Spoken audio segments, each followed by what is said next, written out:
Hello, I'm Ron Strickland. This webcast is one of a series in which I'm providing some brief lectures and commentaries on topics for the courses I teach in literary and cultural studies. In this installment, I'm going to say some things about the metaphor of base and superstructure in Marxist theory.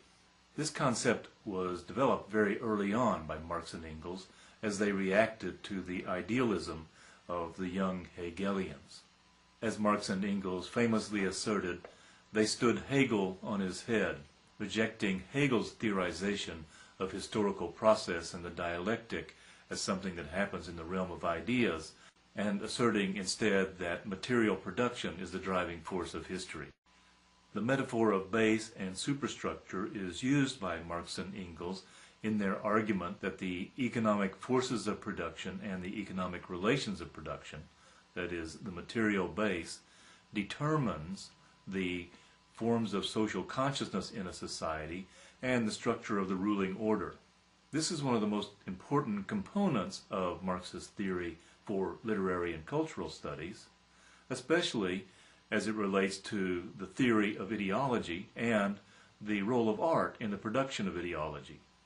Following early 20th century Marxist theorists like Karl Kautsky and George Plekhanov, traditional Marxist theorists interpreted base to mean specifically material reality and superstructure to mean something like social and intellectual phenomena. And many interpreted Marx's argument to mean that there is a straightforward relationship of mechanical causality between the base and the superstructure. According to this assumption, a feudal economic order will inevitably produce the particular forms of government, art, religion, law, and so on, characteristic of the European Middle Ages, while a capitalist order will produce those forms of bourgeois modernity. But this straightforwardly mechanistic understanding of the relationship between base and superstructure is seen as too simplistic by most contemporary Marxist theorists, and Marx and Engels themselves provide several more complex statements on the problem as well. An early articulation of the concept of base and superstructure is found in Marx and Engels' critique of the idealism of the young Hegelians in The German Ideology, written in the mid-1840s. They write, "Civil society embraces the whole material intercourse of individuals within a definite stage of the development of productive forces. It embraces the whole commercial and industrial life of a given stage, and, insofar, transcends the state and the nation, though, on the other hand again, it must assert itself in its foreign relations as nationality, and inwardly must organize itself as state."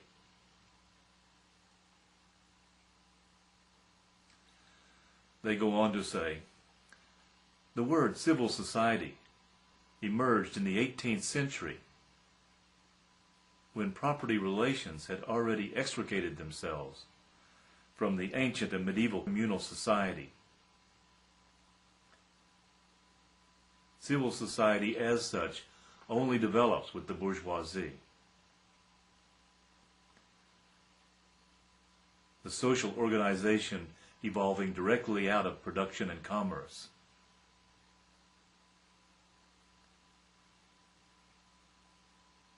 Which in all ages forms the basis of the state and of the rest of the idealistic superstructure." Significantly, Marx and Engels are historicizing the concept of civil society in this passage, as opposed to idealist philosophers of the time who would take civil society as a trans-historical given. For Marx and Engels, civil society is a product of modernity, of capitalist relations of production, and part of the superstructure. One of the most frequently cited passages on the base superstructure metaphor comes from Marx's contribution to the critique of political economy, written in 1859, 15 years after the German Ideology. There, Marx begins by noting that he developed the concept through a critical re-examination of Hegel's writings on the philosophy of law. Marx notes that Hegel, like the English and French thinkers of the 18th century, saw civil society in terms of legal and political discourses. But Marx will argue that the anatomy of civil society has to be sought in the economy. The relevant passage is one that I've also discussed in another webcast on the concept of historical materialism. It begins, "In the social production of their existence, men inevitably enter into definite relations, which are independent of their will, namely, relations of production appropriate to a given stage in the development of their material forces of production. The totality of these relations of production constitute the economic structure of society, the real foundations on which arises a legal and political superstructure, and to which correspond definite forms of social consciousness. The mode of production of material life conditions the general process of social, political, and intellectual life.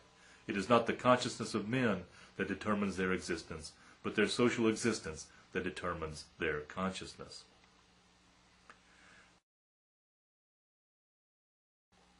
Then Marx continues with another familiar passage in which he argues that debates about the structure of society are only the epiphenomenal forms of a conflict over contradictions in the material base, the economic foundations of society. And Marx concludes, "Just as one does not judge an individual by what he thinks about himself, so one cannot judge such a period of transformation by its consciousness, but on the contrary, this consciousness must be explained from the contradictions of material life, from the conflict existing between the social forces of production and the relations of production. No social order is ever destroyed before all the productive forces for which it is sufficient have been developed, and new superior relations of production never replace the older ones before the material conditions for their existence have matured within the framework of the old society."